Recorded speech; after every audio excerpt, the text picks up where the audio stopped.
Penguin Random House Audio presents A Touch of Stardust by Kate Alcott. Read for you by Cassandra Campbell. Chapter 1. Los Angeles, December 10th, 1938. Atlanta was exploding right on schedule. Small darting figures danced across the lot, lighting fuses, jumping back. A single column of flame roared toward the night sky, joined quickly by another and then another. Bits of blazing debris broke free and floated upward. Houses, barns, wagons, everything ignited like parched underbrush. "God, look at it burn!" yelled a man in a Confederate uniform. The sky above Selznick International Pictures was now a frighteningly brilliant, ferocious orange. And while men in business suits on a high platform above the fire cheered, residents of Culver City, California, huddled in their houses, wondering briefly if this was Armageddon. Julie Crawford kept running, stumbling every few feet in the ridiculous high-heeled pumps she had thought would give her confidence on her first substantive assignment at the Selznick studio. She tried to turn her face from the blaze as she ran, but her skin felt seared with heat anyway. She risked a quick glance upward toward the observation tower. David O. Selznick, bathed in searchlights, stood like a king, surveying his flaming domain. Suddenly, two huddled figures in a wagon pulled by a galloping horse loomed into view. Thugs swarmed forward, trying to grab the horse. The animal reared in fear. A man in a wide-brimmed hat jumped down and threw a shawl over its head. Then, silhouetted against the vivid sky, flames licking at his clothes, he pulled horse and wagon to safety. For an instant, Julie felt she was actually seeing and smelling the burning of the Atlanta depot, not just imagining it. That was Rhett pulling the horse. Scarlett huddled on the buckboard. Hidden from view were Melanie and her baby. Julie's heartbeat quickened. Good Lord! That man at the top of the tower really was bringing Gone with the Wind to life, and who wouldn't be enthralled? "Damned if that wagon thing don't look pretty good," said the fake Confederate soldier in high excitement, pointing. "Old Sherman ain't getting those munitions now." A roar of whooping and hollering grew as people clapped each other on the back and laughed, relieved, though still casting nervous eyes at the fire engines encircling the lot. There was no way they would be needed, they told each other. Selznick was audacious, but he wasn't stupid.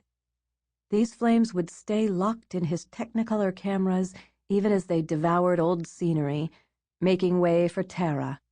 And it would all work, because this was Hollywood. Julie stared down at the message clutched in her fist. Why was she standing here gaping? Her instructions were to deliver this into Selznick's hands before the fire began. Her first chance to escape the mimeograph machine, and she had botched it. But it was too soon to concede defeat. "I have to get to Mr. Selznick," she said loudly, pushing toward the tower, straining on tiptoe to see above the crowd, trying to ape the tone of self-importance everyone else on this set seemed to have mastered. "I have a message for him." A fireman, a real one from the Los Angeles Fire Department or a studio extra, she wasn't sure, glanced at her with exasperation. His face looked boiled red from the heat. "Honey," he said, "can't you see he's busy keeping us busy? Stay back. That's an order." Somebody hooted. Her own face grew even warmer. "Who gave you the message?" asked a male voice. She turned and saw a man leaning against the side of the wooden observation tower, wearing a black suede jacket, a rumpled shirt, and scuffed tennis shoes. His hair was dark and on the long side, as if he had postponed a haircut or two. His hands were strong and freckled. His face glowed with the usual California tan. What struck her was the level gaze he was casting in her direction, a gaze managing to juggle amusement with gravity. Not old, not young. Julie wished suddenly that she had remembered to check her lipstick. "One of his assistants," she said. "Who?" "I don't know his name." He tossed the stub of a cigarette to the ground and shook his head. "Must be your first day," he said. "You don't bring a message to Selznick without knowing who sent it. Give it to me. I'll take it to him." He reached out his hand, eyes cool, a small smile pulling at the side of his lips. "I'd rather deliver it in person," she said warily. His hand paused in midair, then dropped to his side. "Good. You passed that test. Never give a Selznick message to anyone else." He grinned now, a friendly grin, beckoning her forward, pointing to the tower's ladder. "I'll take you up to the platform. I'm supposed to be there anyway. What's your name?" "Julie Crawford. I work in the main office." She didn't have to say she worked cranking out press releases on the mimeograph machine. He seemed very sure of himself, totally part of this new world, and it would be nice to at least give the impression she knew a little about what she was doing. "So, not Irish. Probably of good Protestant stock. Where did you get that red hair?" "From my mother," she retorted, "and it's not red, it's auburn. And I'm not feisty or tempestuous or any of the other things red hair is supposed to signify. Anyway, as I said, it's auburn." She bit her lip, annoyed with herself. Once again, saying the wrong thing at the wrong time. His grin widened. My, touchy. You must watch a lot of movies. But I'm wondering, every girl in Hollywood these days wants to play Scarlett O'Hara. She has black hair, so Margaret Mitchell tells us. Even the fake blondes in this town are willing to be reinvented once again. Planning on a dye job?" "No, I'm not one of them, thank you." He shrugged, then started up the ladder. "Okay, natural is good. Follow me." Julie climbed, glad she was wearing trousers. Mother would faint, but better slacks than having that Confederate soldier peering up her skirt. Even though the ladder looked sturdy, it made her nervous. The whole plywood structure felt slapped together, like everything else in this wonderful, scary place.